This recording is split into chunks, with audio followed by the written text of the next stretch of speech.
Welcome back. Today we will understand about partnership deed. Partnership deed के बारे में initially मैंने डिस्कस किया है आपके साथ कि एक तरीके का डॉक्यूमेंट होता है जहाँ पर पार्टनरशिप से रिलेटेड सारी इंपॉर्टेंट बातें लिखी हुई रहती हैं। ठीक है, तो देखो ये क्या है। A partnership is a voluntary association of people who come together for achieving common objectives. In order to enter into partnership, a clear agreement with respect to the terms, conditions, and all aspects concerning the partners is essential so that there is no misunderstanding later among the partners. ठीक है, तो partnership वैसे तो एक अपनी मर्ज़ी से किया हुआ कॉन्ट्रैक्ट होता है, लेकिन बहुत ज़रूरी है कि सारी बातें पार्टनर्स के सामने बिल्कुल क्लियर रहें ताकि फ्यूचर में किसी छोटी मोटी बात के ऊपर या किसी बड़ी बात के ऊपर कोई किसी भी तरीके का कन्फ्लिक्ट पैदा ना हो जाए. ठीक है, मिसअंडरस्टैंडिंग जो है उसकी वजह से बड़े बड़े बिजनेस ख़त्म हो जाते हैं, तो इसलिए इम्पोर्टेंट है कि सारी चीज़ें क्लियर हो. Such an agreement can be oral और written. Even though it is not essential to have a written agreement, it is advisable to have a written agreement as it constitutes an evidence of the conditions agreed upon.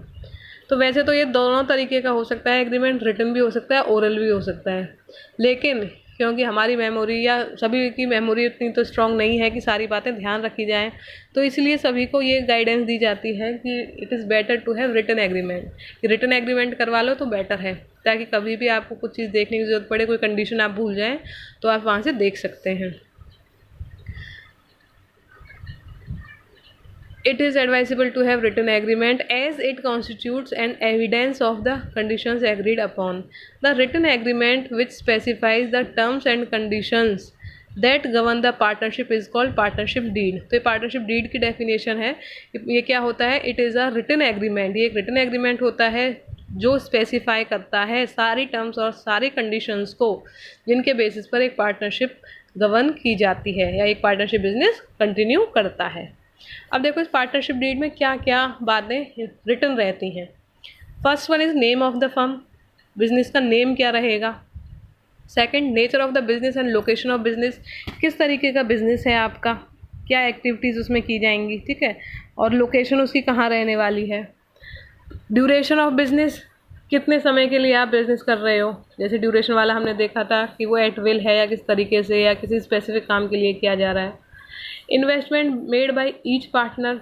सभी partner कितने कितने पैसे invest कर रहे हैं, as a capital contribute कर रहे हैं. Distribution of profits and losses, कि प्रॉफिट्स किस रेशियो में डिस्ट्रीब्यूट होंगे, लॉसेस किस रेशियो में डिस्ट्रीब्यूट होंगे. Duties and obligations of the partners और सभी पार्टनर्स की क्या क्या ड्यूटी रहेंगी, क्या क्या ऑब्लिगेशंस रहेंगे. सैलरीज़ क्या क्या वो प्राप्त करेंगे, क्या क्या वो विड्रॉ कर सकते हैं, कब कब विड्रॉ कर सकते हैं. Terms governing admission, retirement and expulsion of a partner, और क्या किसी फर्दर इंडिविजुअल को क्या वो पार्टनर बना सकते हैं, यानी किसी और को वो एडमिट कर सकते हैं एज अ पार्टनर. क्या टाइम रहेगा रिटायरमेंट का हर पार्टनर का. Interest on Capitals and interest on drawing, जो पैसा लोगों ने पार्टनर्स ने इन्वेस्ट किया है उसके ऊपर कितना ब्याज उन्हें मिलेगा.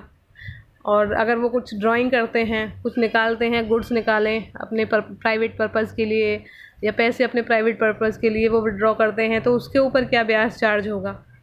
Procedure for dissolution of a firm कब डिज़ोल्व हो जाएगी, पार्टनरशिप कब कब ख़त्म हो जाएगी, किस कंडीशन में. Preparation of accounts and their auditing, कि क्या वो अपने अकाउंट बनवाएंगे या नहीं बनवाएंगे. अगर बनवाएंगे तो उनकी ऑडिटिंग करवाएंगे या नहीं करवाएंगे, कितने साल में ऑडिटिंग करवाएंगे. मेथड ऑफ सॉल्विंग डिस्प्यूट्स, कि अगर कोई डिस्प्यूट्स होती है तो किस तरीके से वो सॉल्व करेंगे, उन मेथड्स को अपने आप मिलके सॉल्व करेंगे या किस थर्ड पार्टी को बीच में रखेंगे, या फिर क्या वो कोर्ट भी जा सकते हैं या नहीं जा सकते. तो ये सारी बातें रिटन रहती हैं इस आपके पार्टनरशिप डीड में. अब आप बताइए क्या ये बातें इंपॉर्टेंट नहीं है. अगर इनमें से किसी एक पर भी बाद में झगड़ा हो जाए, मान लो अगर आपने डिसाइड नहीं किया सबसे इम्पोर्टेंट प्रॉफिट किस रेशियो में बटेंगे या लॉसेस किस रेशियो में बटेंगे, तो पार्टनरशिप वहाँ पर ख़तरे में हो जाएगी.